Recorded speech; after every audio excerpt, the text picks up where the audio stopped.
chegou a hora de ouvirmos a palavra de Deus. Momento da palavra. Momento da palavra.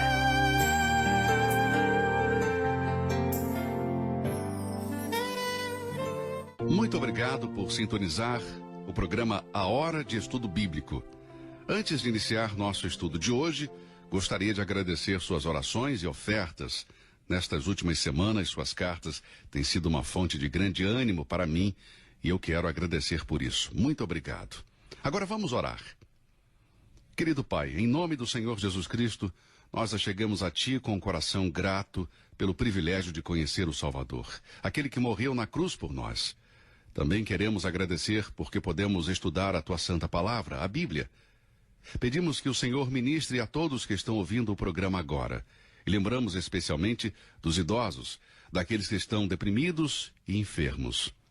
Pai, supra as suas necessidades físicas, emocionais e espirituais. Conforte os seus corações. Senhor, oramos também por aqueles que se sentem sozinhos e precisam da força das Escrituras e do Espírito Santo. Alivia o seu fardo. Te agradecemos por mais este dia, que possamos viver para a Tua honra e glória. Oramos no precioso nome de Jesus. Amém. No programa anterior, começamos a estudar a necessidade de Jesus morrer na cruz. Isso é algo muito importante compreender para podermos então começar com o estudo sobre as 7 últimas palavras que o Senhor pronunciou na cruz. Por que foi importante ou imperativo Cristo morrer na cruz? No programa anterior, dissemos que era necessário que Jesus morresse para que o homem pudesse se reconciliar com Deus. Mas também era necessário Cristo morrer porque o pecador necessitava de paz, paz com Deus. A ausência de paz entre Deus e o pecador é resultado do pecado não perdoado. Não pode haver paz a menos que o pecado seja perdoado. O perdão é um requisito necessário para que haja paz entre Deus e o homem. A inimizade entre Deus e o homem é por causa da mente carnal do homem. Romanos 8:7 diz: porquanto a inclinação da carne é inimizade contra Deus, pois não é sujeita à lei de Deus, nem em verdade o pode ser. A razão disto é o pecado, que cria desarmonia com Deus, e se o pecado não é perdoado, a separação entre Deus e o homem continua. A maior descoberta que o pecador pode fazer, se quiser ter paz perfeita, é encontrar um caminho para estar em harmonia com Deus. Agora, querido amigo, não pense que você ou eu podemos fazer as pazes com Deus através do nosso próprio esforço. Vamos ver a palavra de Deus. Estude cuidadosamente as seguintes palavras escritas em Colossenses, capítulo 1, versículo 19.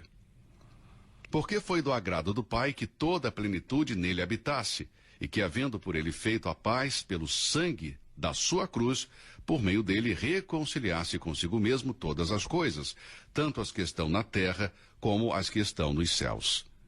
Você consegue entender isso? Feito a paz pelo sangue da sua cruz. A plenitude divina estava no Deus homem, para ele fazer a paz pelo sangue da sua cruz. Romanos 5:1 diz: tendo sido, pois, justificados pela fé, temos paz com Deus, por nosso Senhor Jesus Cristo.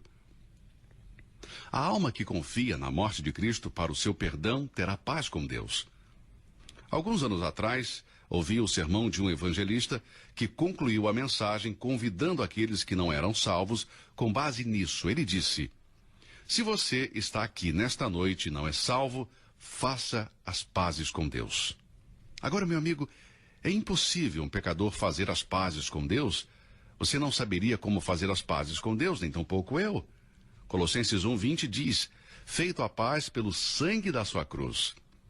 Era necessário Cristo morrer, não apenas para o pecador ter paz, mas para purificar o pecador. A ausência de pureza no pecador é o resultado do pecado não perdoado e do seu afastamento de Deus. Até aqui tentei mostrar que a morte de Jesus foi a morte de Deus homem, e que Cristo concedeu a paz e o perdão para os pecadores, não pelo que ele disse, mas por seu sacrifício substitutivo, não por qualquer expressão verbal, mas por sua morte vicária. Mas, amigo, simplesmente o perdão e paz nos deixaria incompletos. Ao dizer isso, não quero subestimar o perdão que Deus tornou possível. Simplesmente quero acrescentar que a morte de Cristo é mais profunda, vai além do perdão e da paz. ela concede ao pecador que crê uma consciência interior, uma clara percepção de que ele não é mais uma ofensa a Deus. Hebreus 9,14 diz: quanto mais o sangue de Cristo, que pelo Espírito Eterno se ofereceu a si mesmo, imaculado a Deus, purificará as vossas consciências das obras mortas, para servirdes ao Deus vivo. O pecador que crê e recebe o perdão e a paz também recebe uma consciência pura, algo que não possuía antes de ser salvo. Aquele que não é salvo tem uma consciência apurada em relação ao impuro, em vez do que é puro, enquanto que aquele que é salvo tem uma consciência mais apurada para o que é puro em vez do impuro. Em vez de uma consciência impura, o Filho de Deus agora conhece a diferença entre a consciência suja e que foi limpa, e os desejos são para aquele que o libertou. O que causou essa mudança? Bom, certamente não foi a lei de Deus, mas o amor de Deus. Romanos 5,8 diz: mas Deus prova o seu amor para conosco em que Cristo morreu por nós, sendo nós ainda pecadores. Sim, era necessário Jesus morrer para que tivéssemos o perdão, a paz e também pureza.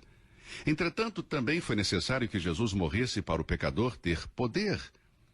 O cristão tem perdão, paz e pureza, mas não está imune às tentações no pensamento, na fala e na ação. Para viver em vitória sobre o pecado, precisamos de poder. Ser cristão não nos afasta da possibilidade de pecar. Agora, os ensinamentos de Jesus quanto ao certo e errado são o que há de melhor, mas seus ensinamentos apenas não vão facilitar nenhum de nós a triunfar sobre o pecado. Lembre-se do que o apóstolo Paulo disse: porque eu sei que em mim, isto é, na minha carne, não habita bem algum, e com efeito o querer está em mim, mas não consigo realizar o bem, porque não faço o bem que quero, mas o mal que não quero, esse faço. Ora, se eu faço o que não quero, já o não faço eu, mas o pecado que habita em mim. Acho então esta lei em mim, que quando quero fazer o bem, o mal está comigo. Romanos 7, versículos 18 a 21. Veja, estamos constantemente em conflito e às vezes nos inclinamos para o errado. E isso apesar do fato das palavras de Cristo estarem conosco. Estudamos seus preceitos, mas eles não nos fornecem o poder necessário para obedecê-los. As palavras não nos dão o poder para vencer o mal, mas conseguiremos fazer isso através de sua morte. Vamos ler o texto onde encontramos a base para isso. 1 Coríntios, capítulo 1, versículo 18. Porque a palavra da cruz é loucura para os que perecem, mas para nós que somos salvos é o poder de Deus.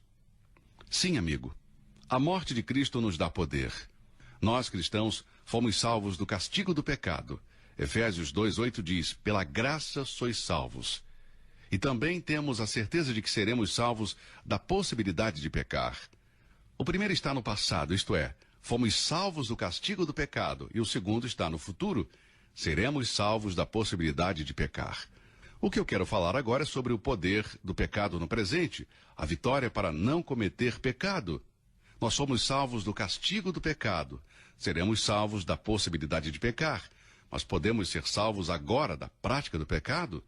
O versículo de 1 Coríntios 1:18 nos diz que somos salvos e a palavra da cruz é o poder de Deus para esta salvação.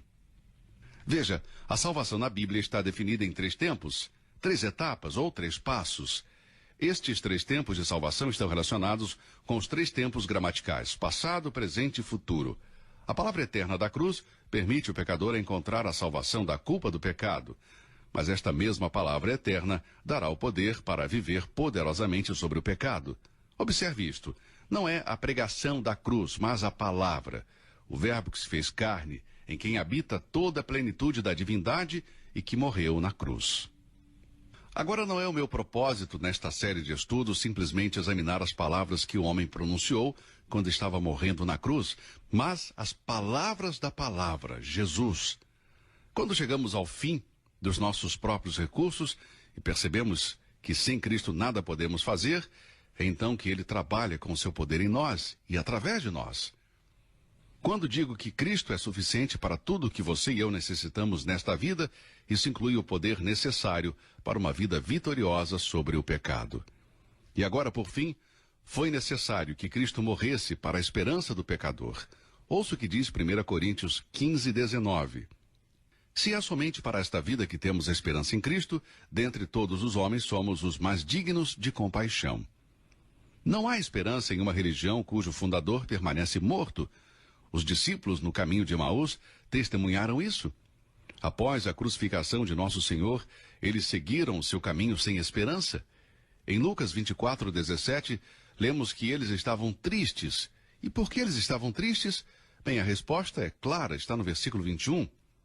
E nós esperávamos que fosse ele o que remisse Israel, mas agora, sobre tudo isso, e já hoje o terceiro dia, desde que essas coisas aconteceram. A esperança que eles uma vez tiveram já não mais estava com eles, por causa dos seus próprios corações insensatos e incrédulos. Na verdade, eles sabiam mais do que criam. Vamos voltar agora para os 3 imperativos que estudamos no programa anterior. Nós vimos que a ressurreição corporal de Cristo está inseparavelmente ligada à sua morte nas seguintes passagens: Mateus 16:21, Marcos 8:31 e Lucas 9:22. O Salvador deveria morrer e também ressuscitar. A esperança do crente não está somente na morte do Senhor, mas também na sua ressurreição. Quando o Evangelho é definido por Paulo, a ressurreição corporal de Cristo é uma parte integrante do mesmo. O apóstolo Paulo escreveu em 1 Coríntios 15, versículos de 1 a 4. Irmãos, quero lembrar-lhes o Evangelho que lhes preguei, o qual vocês receberam e no qual estão firmes. Por meio deste Evangelho vocês são salvos, desde que se apeguem firmemente à palavra que lhes preguei. Caso contrário, vocês têm crido em vão. Pois o que primeiramente lhe transmiti foi o que recebi, que Cristo morreu pelos nossos pecados, segundo as Escrituras, foi sepultado e ressuscitou ao terceiro dia, segundo as Escrituras. Nossa esperança futura está no Senhor Jesus ressuscitado, mas vemos que foi necessário primeiro morrer antes que ele pudesse ressuscitar dos mortos. De acordo com Romanos 4:25, ele foi entregue à morte por nossos pecados e ressuscitado para nossa justificação. Em 1 Pedro 1:3 lemos: Bendito seja o Deus e Pai de nosso Senhor Jesus Cristo, conforme a sua grande misericórdia, ele nos regenerou para uma esperança viva, por meio da ressurreição de Jesus Cristo dentre os mortos. Agora sim, vamos começar o estudo da primeira palavra que Cristo disse quando ele estava na cruz. Vamos ler Lucas 23, versículo 34. E dizia Jesus: Pai, perdoa-lhes, porque não sabem o que fazem. Quando nos aproximamos do Salvador em agonia, podemos vislumbrar um pouco do grande peso do seu coração. Não havia ressentimento nestas palavras. Ele poderia ter pronunciado maldições sobre aqueles que infligiam esse sofrimento. Em suas palavras não havia autopiedade nem egoísmo. Ele poderia ter pedido clemência e consideração àqueles que o torturavam. Será de grande proveito estudarmos as palavras pronunciadas por Cristo na cruz, ouvindo atentamente cada palavra para não perder o seu pleno significado. Observe neste versículo que acabamos de mencionar a primeira palavra, a palavra Pai, porque ele nos mostra algo. Apesar de tudo o que tinha acontecido e que estava acontecendo naquele momento, ele não perdeu a consciência de sua condição de Filho eterno. O Pai e ele ainda possuíam uma bendita união. Sob uma carga pesada, quando o justo está sendo oprimido e o injusto parece ser triunfante, a fé fica tentada a duvidar de que Deus ainda está lidando conosco como um pai, mas sim pensarmos que ele está nos tratando como um juiz. Apesar da situação, o Senhor Jesus não deixou de se beneficiar da relação que existia entre ele e o Pai. É importante lembrar que ele começou seu ministério público orando ao Pai, Lucas 3:21, e agora o vemos na cruz concluindo seu ministério com oração. Que maneira de começar e que maneira de terminar, em uma bendita comunhão com o Pai Celestial. Durante a breve estada de Nosso Senhor na terra, às vezes, ele passava uma noite inteira em oração. E agora, no fim, em meio de sua mais profunda tristeza, ele ora. E a maior bênção é que ele nos permite ouvir o que ele disse para o Pai. Meu amigo, eu não posso pensar em um relacionamento na terra mais gratificante do que o de pai e filho, onde um confia no outro. Portanto, ó filhos de Deus, nem por um momento pense que você é inútil. Se não podemos participar de reuniões, distribuir folhetos, ensinar na escola dominical, cantar, tocar um instrumento musical, pregar ou escrever um livro, podemos então orar. E peço a todos que ouvem esse programa, se você é um filho de Deus, por favor, coloque esse programa na sua lista de orações. Ore pelo menos uma vez por dia por esse ministério. Alcançamos muitas pessoas que nunca ouviram a verdade de Deus. Creio que existe uma necessidade profunda nos corações das pessoas pela palavra de Deus, não pela simples pregação, nem pela exposição do púlpito, pelo gritar ou chorar, pelo pedir dinheiro, mas sim pelo simples ensino, pela exposição da palavra de Deus. Então, por favor, orem por este ministério. Muito pode, por sua eficácia, a oração de um justo. Pense no querido Senhor Jesus no momento da sua morte, quando ele estava fisicamente incapaz de se mover. Ele elevou seu coração e a sua voz em oração ao Pai em favor dos outros. Que privilégio é orar! Mesmo em tempos de doença ou velhice, você e eu podemos orar. Em sua oração, o Senhor Jesus disse: Pai, eles não sabem o que fazem. Agora, isso me diz que eles não sabiam algo. E o que eles não sabiam? Certamente eles não ignoravam o fato de que eles estavam crucificando o inocente. Vamos ler o que Pilatos disse em Lucas 23, versículos 14 e 15. Vocês me trouxeram este homem como alguém que estava incitando o povo à rebelião. Eu o examinei na presença de vocês e não achei nenhuma base para as acusações que fazem contra ele. Nem Herodes, pois ele o mandou de volta para nós. Como podem ver, ele nada fez que mereça a morte. Quando os judeus descobriram que Pilatos, seguindo seu costume de libertar um prisioneiro na Páscoa, estava planejando soltar Jesus, eles pediram para libertar Barrabás. A multidão sabia, e Judas também, que Cristo não tinha feito nada digno de morte. Não ignoravam o fato de que eles estavam enviando para a morte um homem inocente. Todo o julgamento do Senhor Jesus foi uma injustiça. Então, o que eles não sabiam? Jesus orou: Pai, perdoa-lhes porque não sabem o que fazem. O que eles não sabiam? Eles estavam crucificando o Senhor da glória. O apóstolo Paulo escreveu em 1 Coríntios 2:8, a qual nenhum dos príncipes deste mundo conheceu, porque se a conhecessem, nunca crucificariam ao Senhor da glória. Após a crucificação, Pedro disse em Atos 3:17, e agora, irmãos, eu sei que o fizestes por ignorância, como também os vossos príncipes. Por todos os seus pecados contra a luz, havia uma cegueira em relação à pessoa e o propósito de Jesus Cristo. Tanto Pedro como Paulo reconheceram esta cegueira dos inimigos de Cristo. Porque Cristo era tão diferente do Messias que eles esperavam, as pessoas não tinham conhecimento do crime terrível de sua conduta. A maior ignorância do mundo de hoje é a ignorância dos homens sábios do mundo em relação às coisas espirituais. E como as pessoas são ignorantes hoje em relação a coisas espirituais? Me surpreendo com a ignorância das pessoas sobre a Bíblia. Os sábios do mundo são tão ignorantes em relação às coisas espirituais simplesmente porque negligenciam a Bíblia. Todos os dias o homem descobre algo novo sobre a criação de Deus e ao mesmo tempo ainda sabe tão pouco sobre Deus. E ainda hoje vemos a cegueira do pecado. Pense nos judeus incrédulos. Em 2 Coríntios 3,14 diz: mas os seus sentidos foram endurecidos, porque até hoje o mesmo véu está por levantar na lição do Velho Testamento, o qual foi por Cristo abolido. Pense nos gentios incrédulos de hoje. 2 Coríntios 4,4 diz: nos quais o Deus deste século cegou os entendimentos dos incrédulos, para que lhes não resplandeça a luz do Evangelho da glória de Cristo, que é a imagem de Deus. Nestes dias em que o conhecimento cresce, você pode observar grandes avanços em qualquer campo da ciência, mas o espiritual, o interior, não cresce na mesma proporção que o exterior. Alguns desses grandes segredos científicos estão nas mentes dos incrédulos. E apesar de todas essas descobertas científicas, muitos homens permanecem cegos espiritualmente. Mas isso não acontece com todos os intelectuais. Lembro-me do general Lew Wallace, do Exército dos Estados Unidos, que com toda a sua carreira brilhante e destreza intelectual, lia cuidadosamente a Bíblia para provar que era falsa.